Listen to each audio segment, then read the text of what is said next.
В деле восстановления памятников архитектуры нет мелочей. В каждой детали кроется история, которую надо воссоздать и соблюсти. В Ингушских горах проходит паспортизация объектов культурного наследия перед реконструкцией. Сейчас АСМ Групп ведут работу на башенном комплексе Салги при полной поддержке Сафмар. Со специалистами пообщался Муслим Ганиев. Воссоздать каменные постройки Джайрасского района. С этой задачей на территории горной части республики уже второй год работает группа реставраторов из Петербурга. Проект по возрождению тейповых и национальных селений древности реализуется благотворительным фондом известного мецената. Благодаря договоренностям главы республики Махмута Алима Макшариповича Калиматова и президента группы Сафмар Михаила Саварбековича Гуцериева в горной части республики идет паспортизация объектов культурного наследия. Нам очень приятно, что глава республики понимает всю значимость этих работ, как для нынешнего, так и для будущих поколений, оказывает всю необходимую поддержку и помощь. Задача стоит не только восстановить каменные башни. Прежде чем приступить к реставрации, необходимо провести комплекс изыскательских работ. Представители АСМ Групп, которым поручили эту миссию, должны выявить и учесть каждый элемент башенного комплекса. Боевая или полубоевая башня, жилые постройки, могильники, захоронения. Ни один объект не должен быть упущен. В конце прошлого года стартовала огромная, амбициозная программа по выявлению всех построек в горной и на равнинной частях Республики Ингушетия. Это правильно, это очень правильно, потому что на сегодняшний день я очень много с кем общался, сам работаю здесь уже больше 2 лет. Ни один человек, местный человек не может взять и сказать точное количество башен. По существующим реестрам на учете стоит 2600 ориентировочно построек. Это и башни, и склепы, и в том числе и стелы. Поэтому в первую очередь благодаря правительству республики, благотворительному фондам Сафмар и Возрождения, собственно, запущена вот эта программа, которая состоит из 3 основных блоков. Первый блок – это полевые работы, собственно, то, что мы можем увидеть сегодня. При работе используют специальную дорогую аппаратуру, в том числе сканер, который делает точные обмеры всех объектов. Это позволяет создать 3D-модель башен и других построек, чтобы сохранить на будущее ее существующий вид. Соответственно, это оборудование, это сканер крутится по оси, значит, и в той модели трехмерной, которая будет в итоге по этой башне, можно будет ее приблизить, отдалить, посмотреть снаружи, посмотреть изнутри, увидеть каждый камень, каждую трещину. И приблизить до такой степени, что, соответственно, мы увидим любые вкрапления в раствор.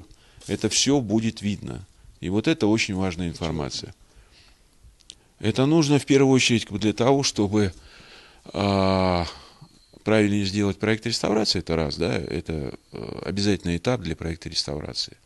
Вот. Для того, чтобы любой, преобразовав, это легко делается, в другую программу, мог элементарно снимать любые размеры. Тыкнул здесь, у тебя сразу вылезает размер. Вот. И, конечно, это нужно для того, что если, не дай бог, что-то произойдет с этой башней, упадет любой из камней или упадет кусок стены, имея вот эту модель, можно было отыскать эти камни, почистить их и поставить обратно на свое родное место. Красными флажками специалисты отмечают место расположения объекта. По ходу исследования здесь находят все больше новых построек. На территории башенного комплекса Салги, где проходят работы, в реестре значилось около 20 строений. Теперь же их более 80, то есть в 4 раза больше. В реестре вообще ничего не было. Только одна жилая башня. В реестре вот этих построек, основание этих построек нигде не указано. Если мы посмотрим чуть вдоль, мы видим вот эту заградительную стену. У нас никогда вот эти объекты, а эти объекты, им более 200-300 лет, вот этим заградительным стенам, она есть. Вот сейчас мы все эти объекты, которые ценны для нас, это комплекс, это зодчество, да, чтобы они все, что тут было, все, что было учтено. И наша задача, я как представитель заповедника говорю, чтобы ни одна значимая камушка не была упущена, а все было учтено.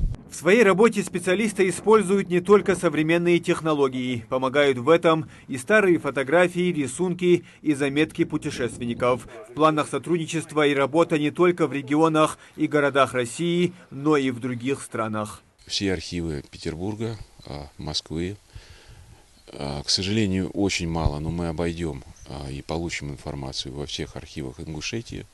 Это Осетия, как бы там ни было. Предполагаю, у них в архивах лежит много информации.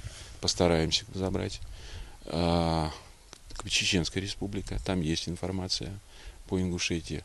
Это обязательно Грузия и Армения. Вот по вот этим ближним городам и странам мы, естественно, отработаем. Плюс мы взяли и подключили своих давних знакомых, которые уже начали работать в библиотеках Бостона, это Америка, Гарвардский университет, потому что очень много дореволюционных изданий было увезено из молодой страны ровно 100 лет назад. Мы уже выявили часть этих изданий. Там стоит лого Гарварда. Мы понимаем, что они там хранятся. Это не одна книга, это десятки книг. И, соответственно, мы их тоже откопируем. И все это будет.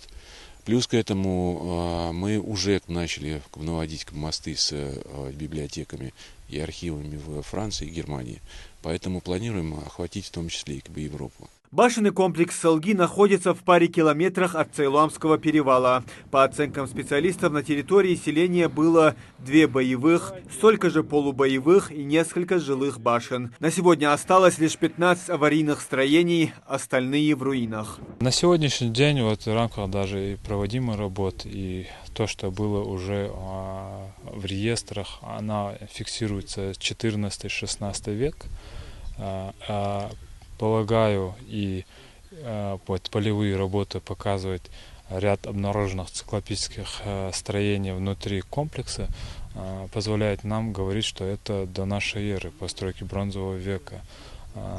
Это лишний раз доказывает, что это поселение, это нация имеет глубинные корни, и это стиль строения домовладения, можно сказать, она идет очень-очень далеко. Изучать досконально башенные комплексы начали 4 месяца назад. Кроме Салги, сейчас работы проводятся на территории Цори. Там до начала исследования, согласно реестра, было лишь 45 строений. Теперь же их около 400, и таких примеров много. Завершить работы планируют в течение 3 лет.